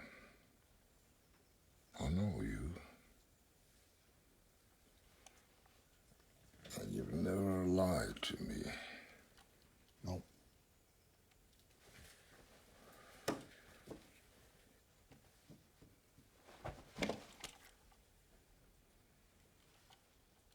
Just as fast as I always was, huh? You wouldn't make it to the door.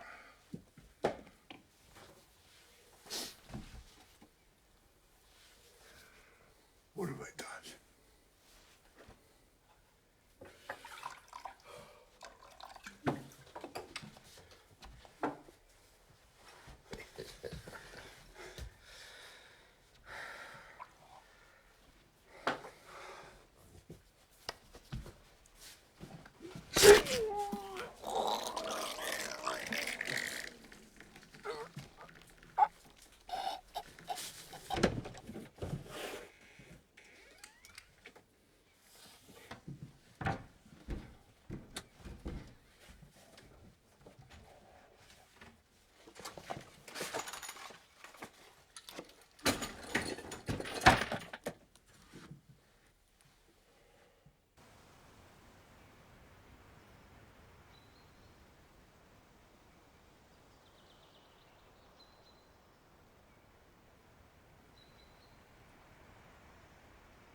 You got him, SP. Now, I'll take it from here.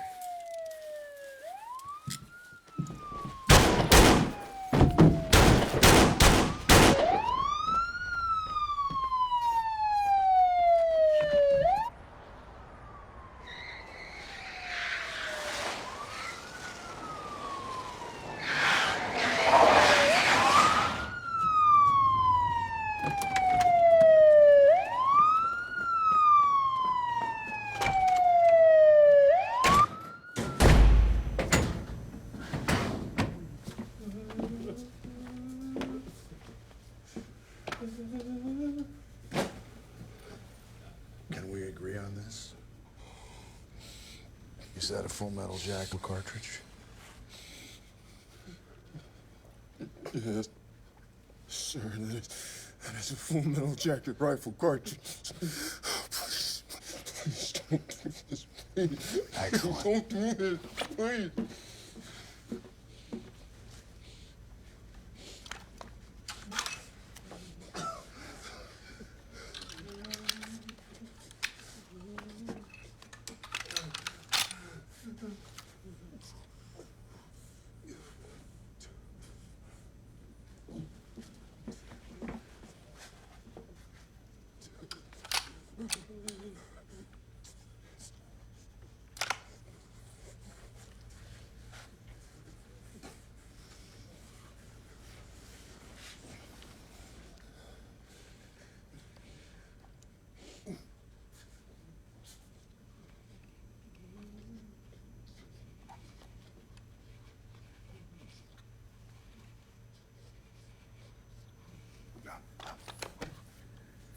Can't focus. It's too close.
Jack.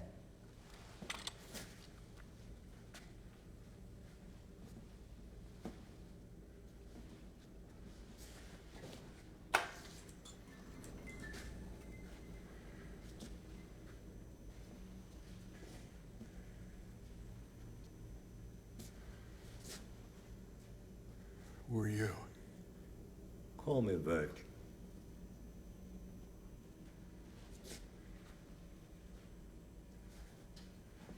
How did you get in here? What do you want? As I see it, it's you who called me.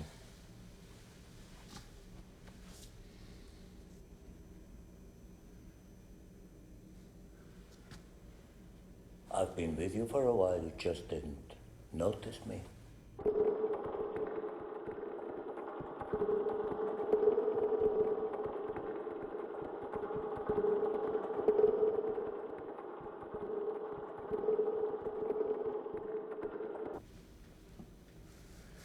So, did you come here to stop me?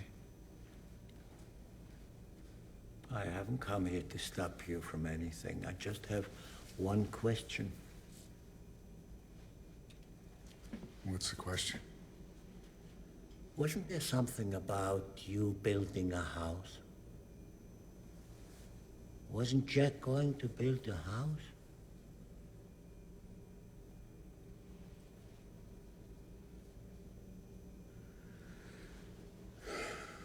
Yes. I was trying, but I didn't get very far.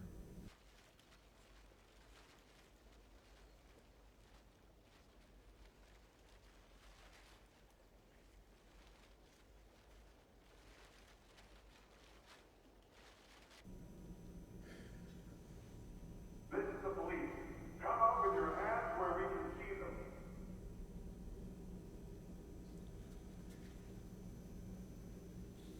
I can see it's going to be a bit difficult to get that house built, but perhaps another one. Think, Jack. After all, you're an engineer and call yourself an architect.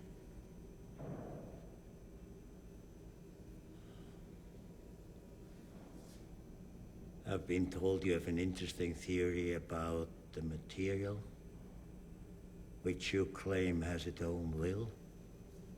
Find the material, Jack, and let it do the work.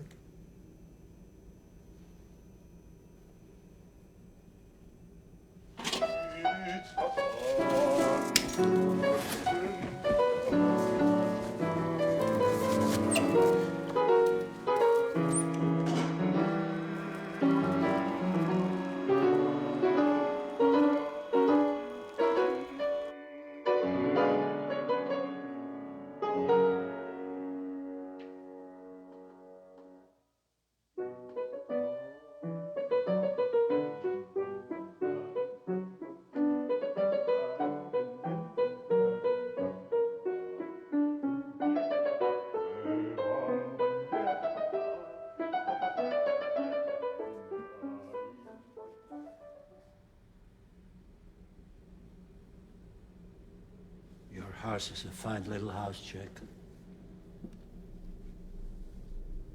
It's absolutely usable.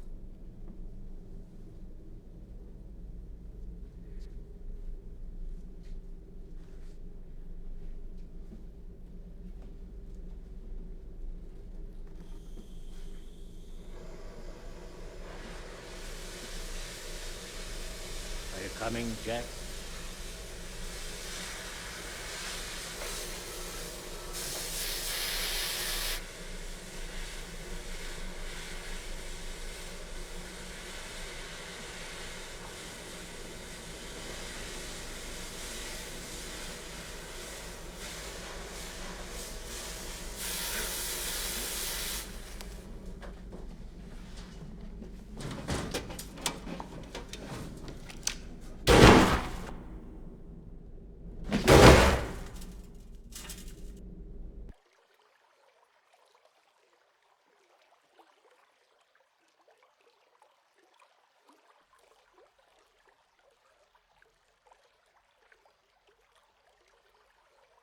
I'm here. Jack.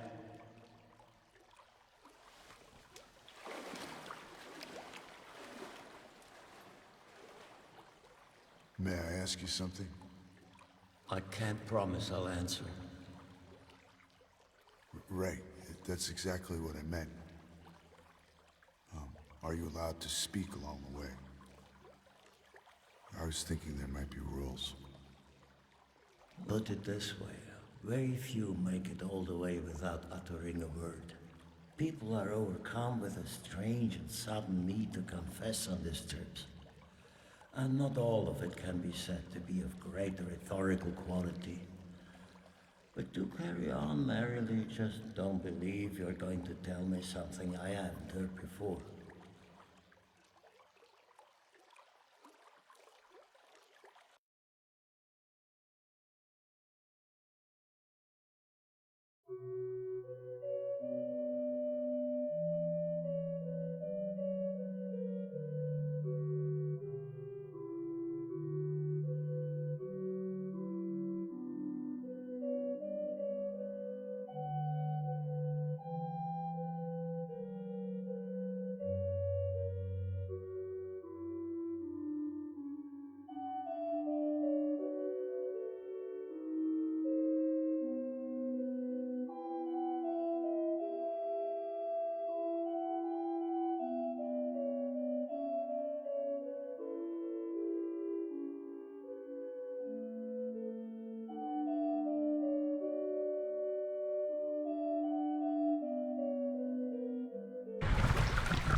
Do you hear a buzzing sound? Yes? And I don't think you want to know where it's coming from. I want to know everything. For thousands of years, human beings have tried to localize hell. Among other methods, by seeking the sound it generates. One shouldn't focus on extracting screams and wailing, because the cries of pain of so many millions of individuals together becomes what you've just heard. A buzzing sound whose intensity will increase as we get ever closer to the presence of suffering.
Verge. I'm here, Jeff.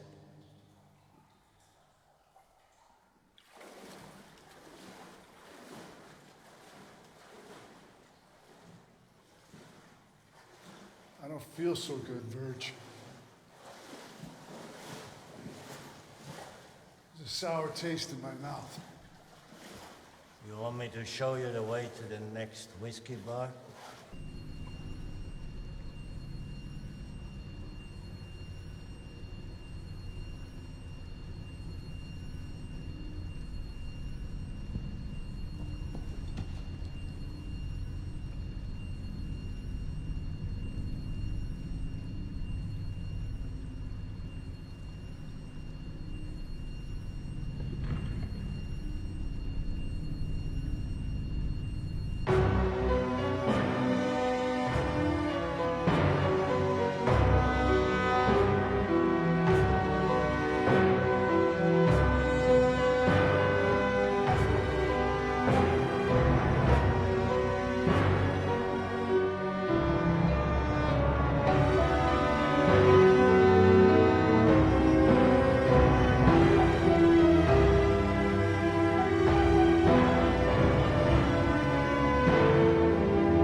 Those are the Elysian fields. We don't have access here.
That's how deep the deepest hell goes.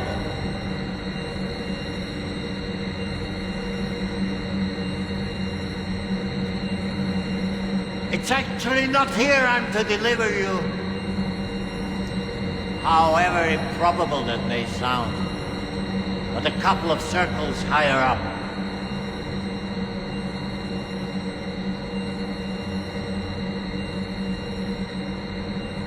I took you down here as a kind of a favor, because you did, after all, give me a little to chew on with your story, and I understood that you wanted to see it all.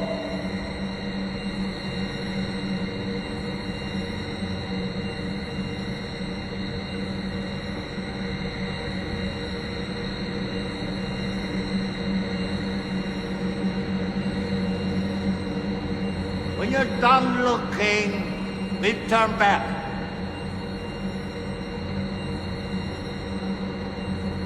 Where does that path lead? On the other side. It leads out of hell and up. As you can see, there was once a bridge, but that was before my time.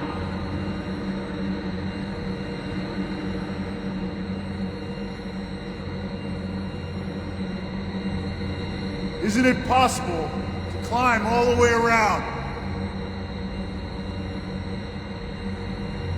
This way? Make it over to the other side? Quite a few have tried, but I have to say, never successfully.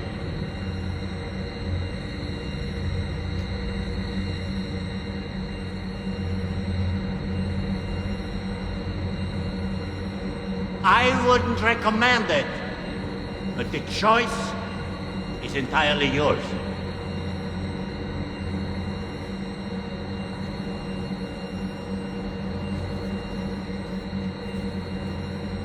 I'll take my chance.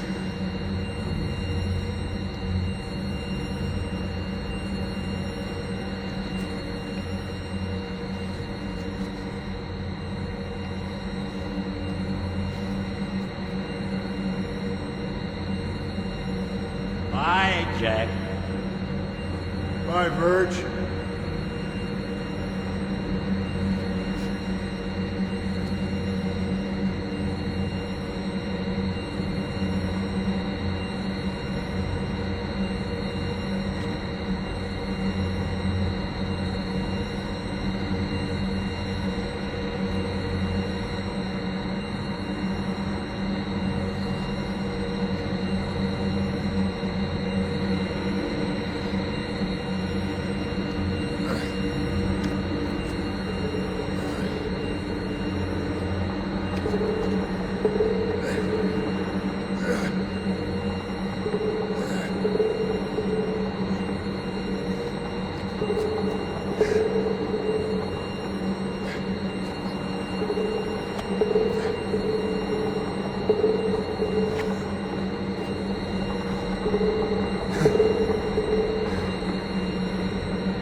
things and go. That's right. Hit the road, Jack, and don't you come back no more, no more, no more, no more. Hit the road, Jack, and don't you come back no more. What you say? Hit the road, Jack, and don't you come back no more, no more, no more, no more. Hit the road, Jack, and don't you come back no more.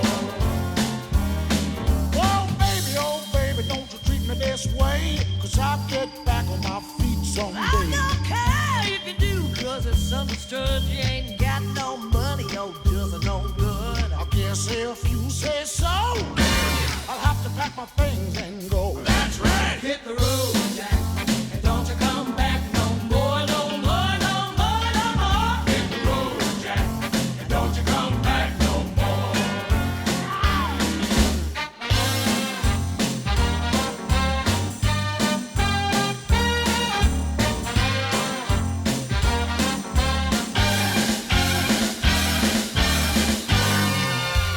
Buster, What you call me? you are ridiculous. What? Well, why don't you just pack your little suitcases and go on back to Bogalusa? Yeah. Well, I just may do that, baby.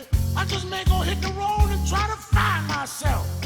Find yourself. Well, if you do, and when you do, get lost. Who, me? That's right. Hit the road.